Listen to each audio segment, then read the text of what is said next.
하나님의 말씀을 봉독하겠습니다. 오늘 우리에게 허락하신 말씀은 신명기 18장 9절에서 13절, 마태복음 5장 46절에서 48절까지의 말씀입니다. 신명기 18장 9절에서 13절 먼저 읽습니다. 당신들은 당신들의 하나님이 당신들에게 주시는 땅에 들어가거든 그곳에 사는 민족들이 하는 역겨운 일들을 본받지 마십시오.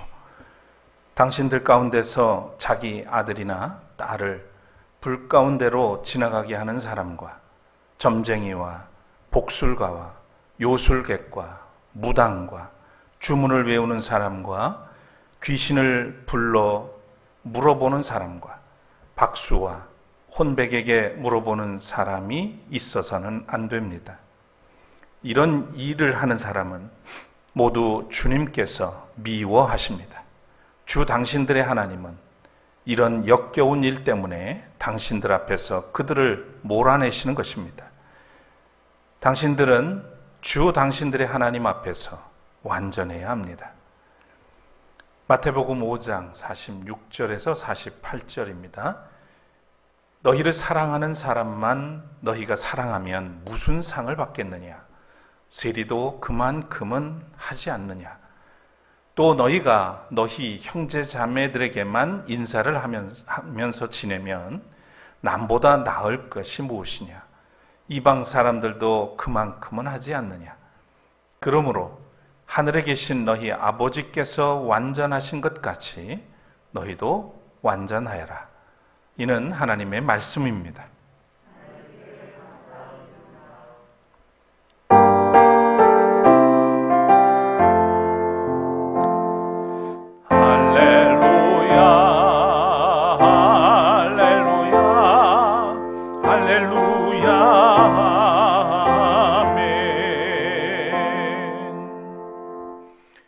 자리에 앉으시기 바랍니다.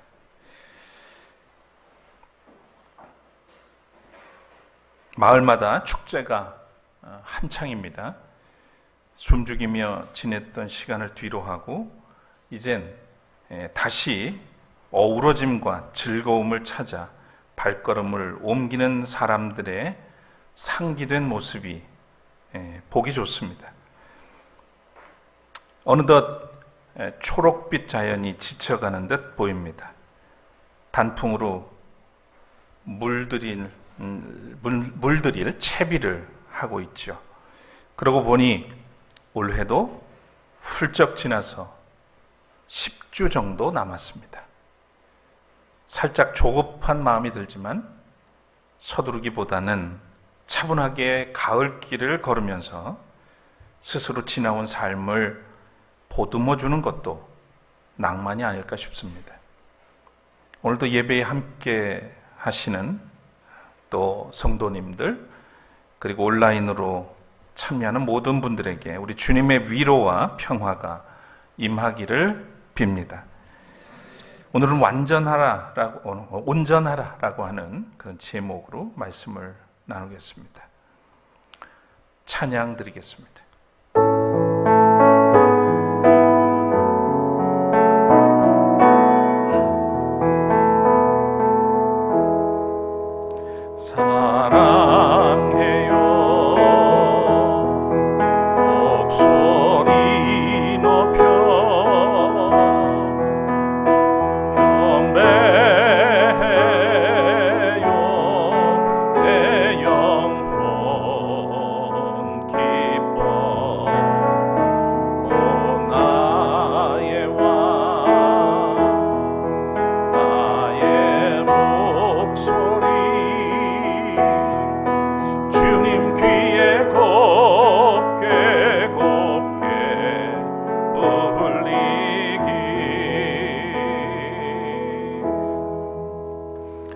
주님 감사합니다.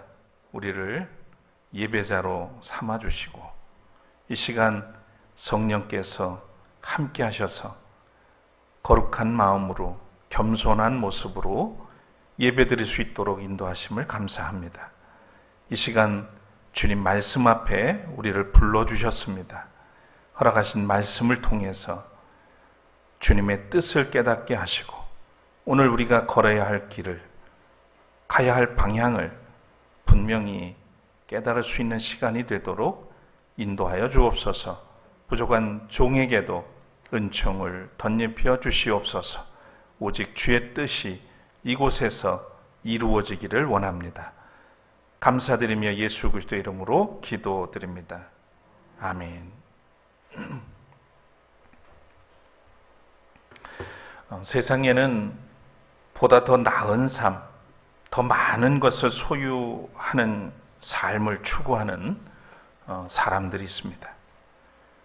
하지만 이와 달리 차원이 다른 삶, 보다 더 성숙하고 보람 있는 삶을 추구하는 사람들도 함께 공존하고 있죠. 삶의 가치관, 세계관의 차이라고 하겠습니다.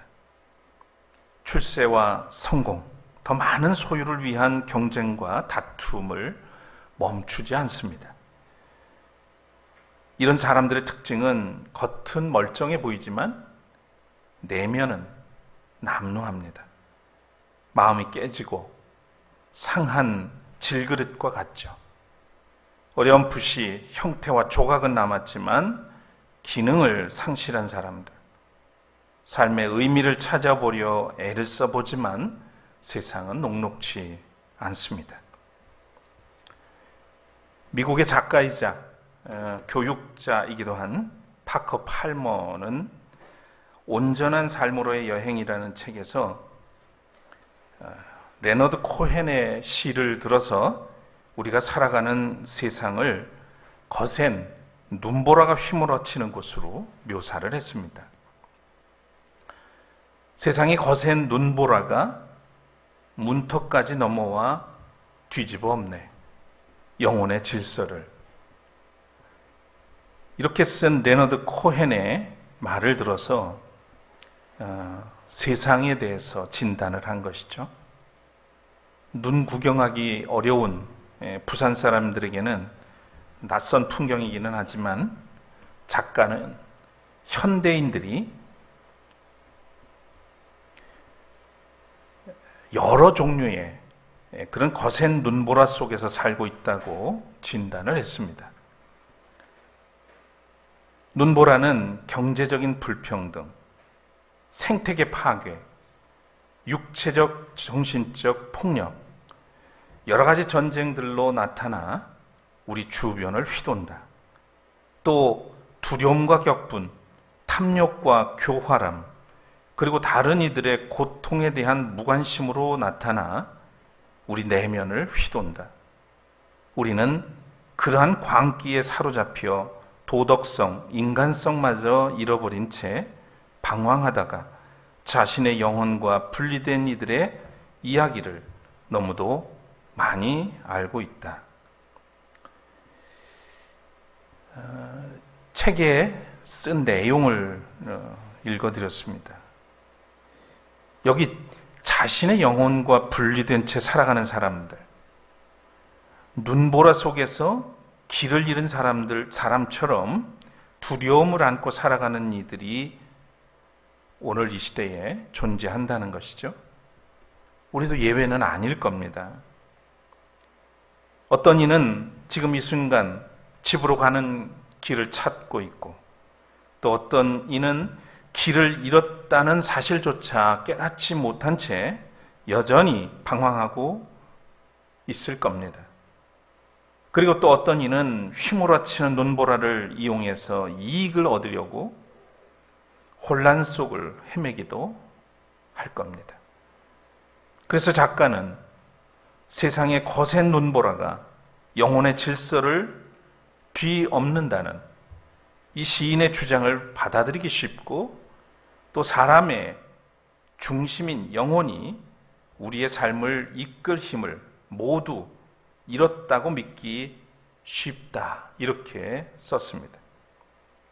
이 파커 팔머는 세파에 시달려서 영혼의 질서가 무너진 상태, 자신의 영혼과 분리된 채 살아가는 인간의 실존을 온전하지 못한 상태라고 파악했습니다. 여기까지 보면 별 수 없는 존재, 우리에게 희망이 보이지 않습니다. 과연 우리는 이게 전부일까요? 작가는 이후에 이렇게 글을 썼습니다. 인정하고 싶지 않을 정도로 여러 번 그 눈보라 속에서 길을 잃어본 나는 영혼이 여전히 힘을 간직하고 있음을 안다. 영혼의 질서는 무너지지 않는다.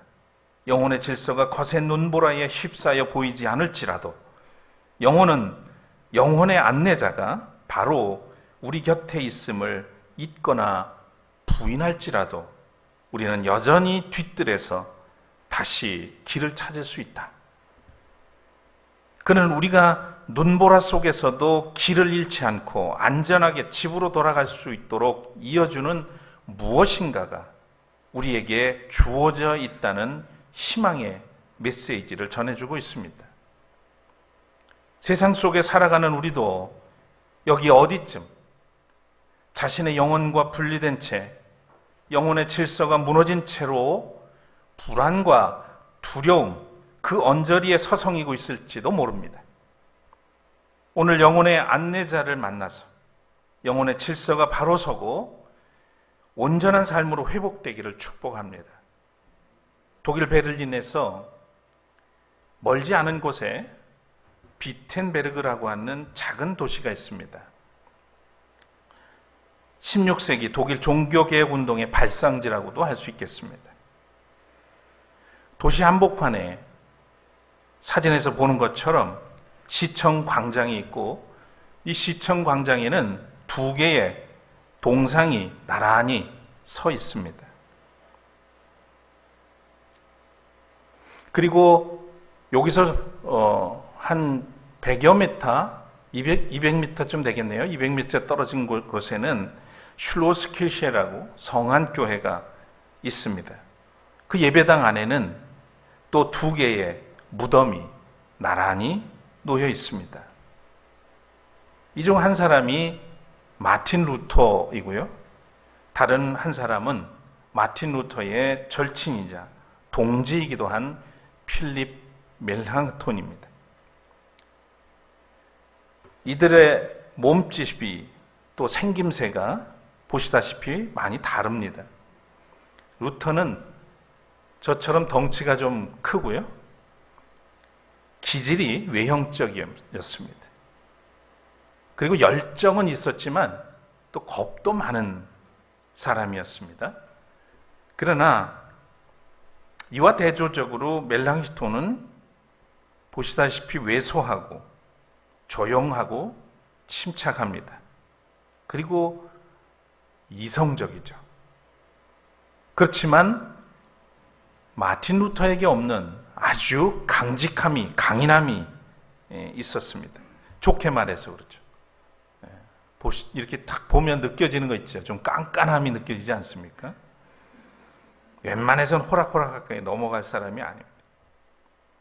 나서기를 좋아하는 마틴 루터를 앞세워서 종교개혁의 선봉에 서도록 아주 치밀하게 조력한 그는 스스로 행동가이기를 거부하고 학자이기를 고집했습니다.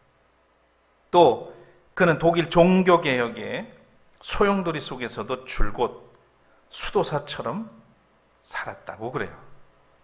어느 날 멜랑히톤의 그 고매한 절제력을 보다 못한 루터가 이렇게 말을 합니다. 제발 좀 밖으로 나가서 죄를 좀 짓고 돌아와보라고, 죄를 지어보라고 이렇게 얘기를 하는 거예요. 그래야 하나님도 자네를 용서하실 게 있지 않겠는가. 여러분 어떻게 느껴지세요? 만일 누군가가 나에게 이런 말을 했다면 칭찬 같습니까? 아니면 조롱 같습니까? 사실 저도 잘 모르겠어요. 이 철저하게 자기 관리를 하고 사는 멜랑히톤 이 절친에게 한 말입니다. 제발 밖에 나가서 죄를 좀 짓고 오라고. 그래야 하나님이 당신을 용서하는 거, 그런 것도 느끼고 배울 게 있지 않냐고. 칭찬 같기도 하고 조롱 같기도 해요. 지독하리만큼 자기 관리에 철저했던 멜랑이톤, 완벽주의자 친구를 향해서 허술한, 실수 많은 마틴 루터가 던진 말이었습니다. 이 두 사람 사이에서 놀라운 것은 서로 이렇게 상반된 삶의 방식을 가졌지만 하나님께서 하시는 일에는 한 몸이 되었던 동지라는 것입니다. 후대 사람들은 이 두 사람이 서로 다르지만 개인의 명성이 아니라 하나님 앞에서 온전한 삶을 향해 위대하게 살아간 모습을 기억하고 있습니다. 사람이 얼마만큼 완벽해질 수 있을까요? 그렇다고 실수나 실패를 하지 않을 수 있을까요?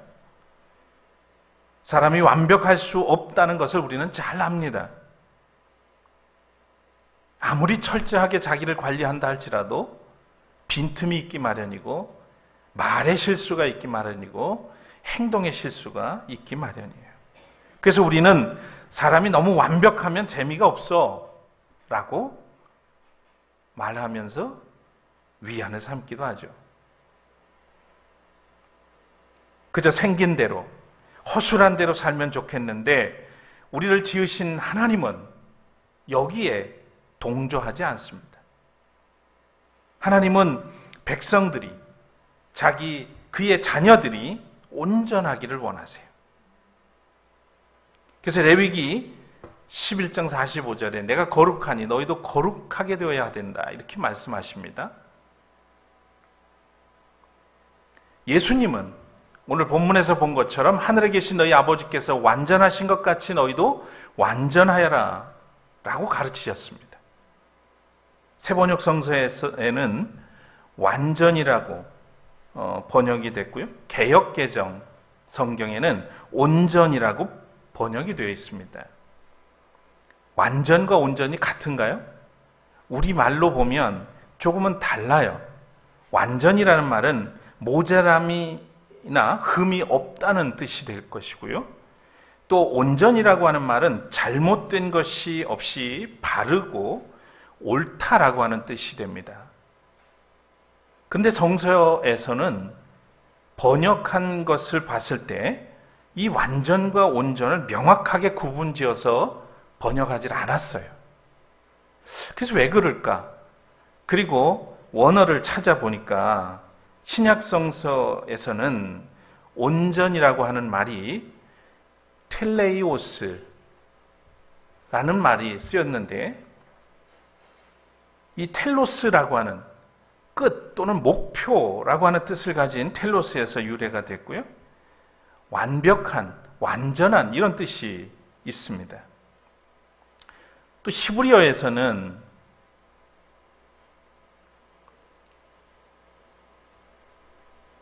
타밈이라고 하는 말을 썼어요. 타밈. 이 말의 뜻도 완전한, 흠이 없는, 건전한 이런 뜻으로 사용된 단어입니다. 구약의 맥락에서 봤을 때는 이 단어는 주로 희생제물이 흠이 없는 것을 의미할 때 쓴 것이죠. 하나님께 바치는 제물은 흠이 없는 것이어야 합니다. 오늘식으로 바꾸면 지정의, 인격과 영혼이 하나 된 상태로 하나님께 드려지는 것이 온전입니다. 그러니까 목표가 있으면 그 목표의 끝까지 다다른 것이 온전이에요. 그러니까 실수 없고 모든 것이 완벽한 것을 이야기하는 게 아니라 끝까지 목표 지점까지 나아가는 것, 이것이 온전이라는 말인데 그 과정에 흠이 없도록 거룩해져 가는 것을 의미한다고 볼 수 있겠습니다. 믿음의 사람들에게 온전하라라고 하는 말씀은 성경 전반에 나타납니다. 그만큼 중대한 그런 문제라는 점을 암시하고 있는 거죠. 그래서 창세기 17장 1절에 하나님께서는 이렇게 말씀하셨습니다. 아브라함의 나이 99이 되었을 때에 주님께서 그에게 나타나셔서 말씀하셨다. 나는 전능한 하나님이다. 나에게 순종하며 흠 없이 살아라. 흠없이 살아라. 아까 보신 것처럼 탐임이라는 단어가 여기에 쓰였습니다. 신명기 18장 13절에는 모세는 이스라엘 백성들을 향해서 이렇게 말하죠. 당신들은 당신들의 하나님 앞에서 완전해야 합니다. 신약 성경 에베소서 4장 13절에는 사도 바울이 이렇게 권면합니다. 우리 모두가 하나님의 아들을 믿는 일과 아는 일에 하나가 되고 온전한 사람이 되어서 그리스도의 충만하심의 경지에까지 다다르게 됩니다. 우리가 믿는 일과 아는 일에 하나가 될 때 온전한 사람이 될 수 있다. 야고보서 1장 4절에는 여러분은 인내력을 충분히 발휘하여 조금도 부족함 없이 완전하고 성숙한 사람이 되십시오 라고 합니다. 정리하면 이 세상을 사는 동안 그리스도인의 목표가 온전함이라는 말입니다. 존 웨슬리 목사님의 표현대로 99%의 almost 크리스찬이 아니라 100%의 온전한 그리스도인, 그리스도를 목표로 성화되어서 완전한 그리스도인이 되는 것을 말합니다. 거의 그리스도인 가까운 그런 모습이 아닌 거예요. 하나님이 원하시는 것은 온전한 그리스도인이 되기를 원하신다는 말이죠. 우리가 어떻게 그러면 온전할 수 있을까요? 과연 그것이 가능할까요? 우리 능력으로? 이것은 여기서 성서가 얘기하는 온전이라고 하는 것은 우리가 생각하는 기준이 아닙니다. 우리는 하나님의 완전성에 닿을 수가 없어요. 근처도 갈 수가 없습니다. 완전하신 분은 오직 하나님 한 분이시기 때문이죠. 그러나 하나님께서 그리스도 안에서 죄인된 우리를 의인이라고 불러주신 것처럼, 죄인임에도 불구하고 의인이라고 불러주신 것처럼 하나님께서는 그리스도 안에서 새로 태어난 사람, 새로운 피조물로 거듭난 사람, 그들을 보고 완전하다, 그렇게 바라보시는 겁니다. 나는 그리스도와 함께 십자가에 못 박혔습니다. 이제 살고 있는 것은 내가 아닙니다. 그리스도께서 내 안에 살고 계십니다.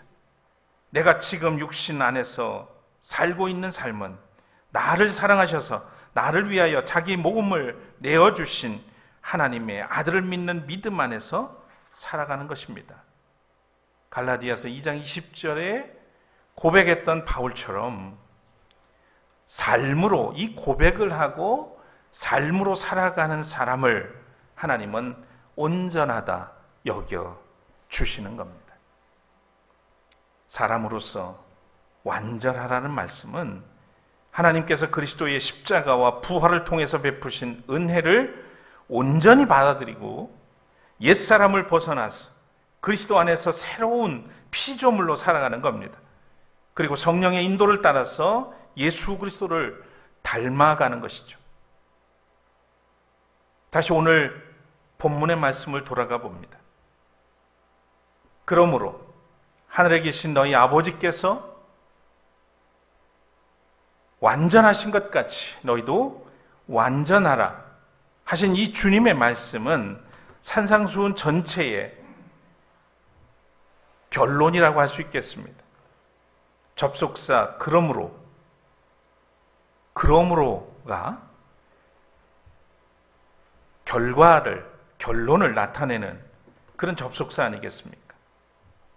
이 구절이 팔복에 이어서 율법과 예언자들의 말을 완성하러 왔다고 선언하신 후에 십계명에 대해서 재해석을 하시고 내린 결론입니다. 얼핏 보면 중간 결론인 것처럼 보이지만 사실은 산상수훈 7장 마지막 부분에 나오는 지혜로운 건축가와 어리석은 건축가의 비유는 산상수훈의 결론이 아니라 예수님의 산상수훈을 실천하는 것이 얼마나 중요한지를 강조하는 그런 말씀이죠.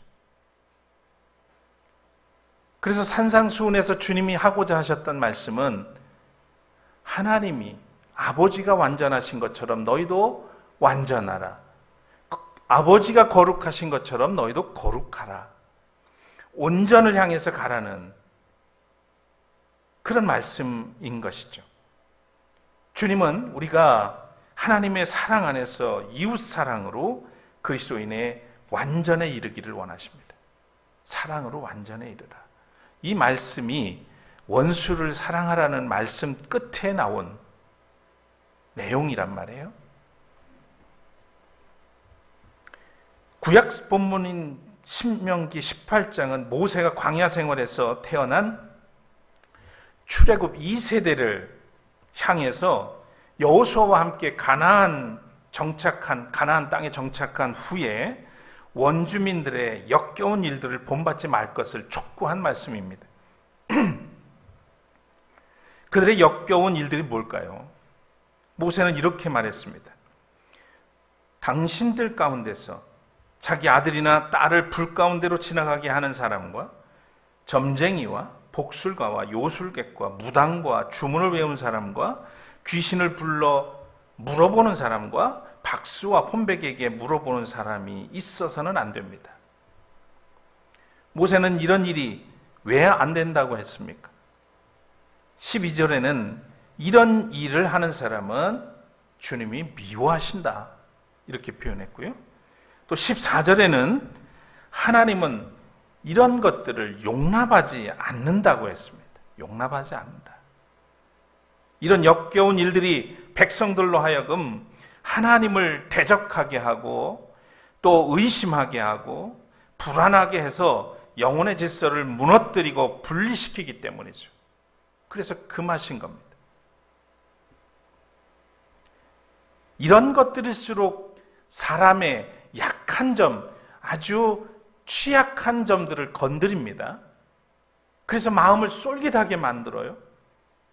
그래서 결국은 이 영혼이 스스로에게서 분리되게 만드는, 혼란스럽게 만들고 우리의 영혼의 질서를 뒤엎는 그런 결과를 초래하기 때문입니다.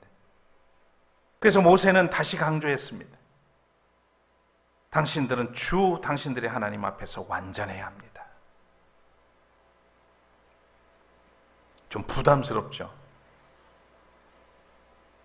우리가 세상 속에서 흔들림 없이 완전함으로, 온전함으로 나가는 길이 있을까요? 없으면 하라고 하셨겠습니까? 김현성 시인의 감사하는 마음이라는 시에 이런 식구가 담겨 있습니다. 감사하는 마음, 그것은 곧 아는 마음이다. 내가 누구인지를, 그리고 주인이 누구인지를 깊이 아는 마음이다. 내가 누구인가를 알고 그 주인이 누구인가를 알아야 진짜 감사에 이를 수 있다는 거고요. 그럴 때 우리는 내가 주체적으로 살 수 있다는 것이죠. 주님은 일찍이 요한복음 8장 14절에 보면 나는 내가 어디에서 와서 어디로 가는지 알고 있다고 말씀합니다. 자기 삶의 뿌리와 목표를 안다는 것보다 더 중요한 일이 또 있을까요? 주님은 당신이 해야 할 일을 하셨기에 현실의 난관 앞에서 좌절하지 않았습니다.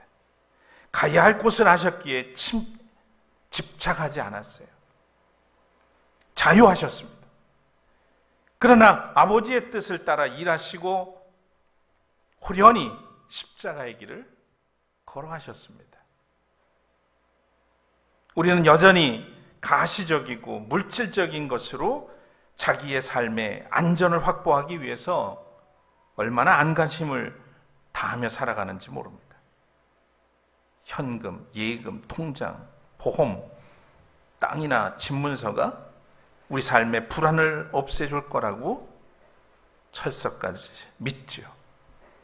그러나 생의 근본적인 불안은 그게 많으면 많을수록 어쩌면 더할지도 모르겠고, 많은 것을 소유해도 생의 불안은 사라지지 않습니다. 요즘 틈틈이 읽는 책이 하나 있습니다. 청파교회 김기성 목사님의 시편 산책, 하늘에 닿은 사랑이라고 하는 책을 읽고 있는데요. 여기에 그리스의 작가 니코스 카잔자스키의 일화가 나왔더라고요. 그 이야기를 좀 소개하고 마치겠습니다. 어느 해 여름, 어린 카잔자스키가 아버지와 함께 포도밭에 있는 오두막에 가서 지냈습니다. 근데 갑자기 시커먼 먹구름이 몰려오고 폭우가 쏟아지는 겁니다. 집에 두고 온 건조 중인 포도를 지키기 위해서 아버지는 집으로 달려갑니다. 하수도가 넘쳐서 길바닥에 물이 강처럼 흘렀습니다. 집집마다 1년 내내 고생해서 거두어들인, 그리고 반쯤 말린 포도가 물에 휩쓸려 갔습니다. 마을 곳곳에서 여자들의 통곡 소리가 들려옵니다. 그는 집으로 달려가면서 아버지가 어떤 반응을 보일지 궁금했습니다. 아버지도 흐느껴 우실까? 아니면 하늘을 향해서 욕설을 퍼붓고 고함을 지를까? 집에 도착해서 건조장을 보니 예상한 대로 과연 포도가 하나도 남아있지 않았습니다. 아버지는 문간에 서서 수염을 깨물고 있었고, 어머니는 그 뒤에서 훌쩍훌쩍 울고 있었습니다. 그가 아버지에게 말합니다. 아버지, 포도가 다 없어졌어요. 그러자 아버지가 큰 소리로 아이에게 대꾸를 합니다. 시끄럽다. 우리는 없어지지 않았어. 말리다만 포도는 다 사라졌지만 우리는 없어지지 않았어. 아주 강직한 말로 하더라는 것이죠. 니코스 카잔자스키는 그 순간을 절대로 잊지 못한다고 말하면서 이렇게 썼습니다. 나는 그 순간이 내가 인간으로서의 위기를 맞을 때마다 위대한 교훈 노릇을 했다고 믿는다. 나는 욕이나 애원도 하지 않고 울지도 않으면서 문간에 꼼짝 않고 침착하게 서 있던 아버지의 모습을 항상 기억했다. 어려움이 생길 때마다 그 아버지를 기억했다는 것이죠. 꼼짝 않고 서서 재난을 지켜보며 모든 사람들 가운데 아버지 혼자만이 인간의 위엄을 그대로 지켰다. 영혼의 자서전이라고 하는 그의 책에 써놓은 것을 옮겨 놓은 이야기를 제가 보게 된 겁니다. 우리는 한없이 부실하고 허물 많은 인생들이지만 우리의 내면에는 온전함에서 나오는 인간의 위엄을 간직하고 있습니다. 시련과 고통은 우리를 낙심하게 하고 또 영혼의 질서를 무너뜨려서 불안과 두려움을 조장하기도 하지만 동시에 그것은 우리로 하여금 삶의 근본을 돌아보게 만들기도 합니다. 또 삶을 성찰하고 희망을 한 모금 더 마시게 하죠. 여러분, 인간의 위엄은 고통의 순간에 드러나는 법입니다. 꽃은 흔들리며 핍니다. 굳은 땅에도 새싹은 돋아나죠. 우리에게는 영혼을 깨우고 거룩한 길로 이끄는 안내자가 계십니다. 여러분 기억하십시오. 인간의 가능성은 하나님의 온전하심을 향해서 나아가는 그곳에서 시작됩니다. 하나님의 온전하심 같이 또 우리 주님의 온전하심 같이 우리 모두 그리스도를 닮아서 이 복잡하고 난해한 시대에 영혼이 병들지 않고 영혼이 분리된 채 살아가는 무기력한 삶이 아니라 온전하여서 그리스도를 빛내고 거룩한 하나님 나라를 위해서 일하는 그런 참된 그리스도인들 되시기를 축복합니다.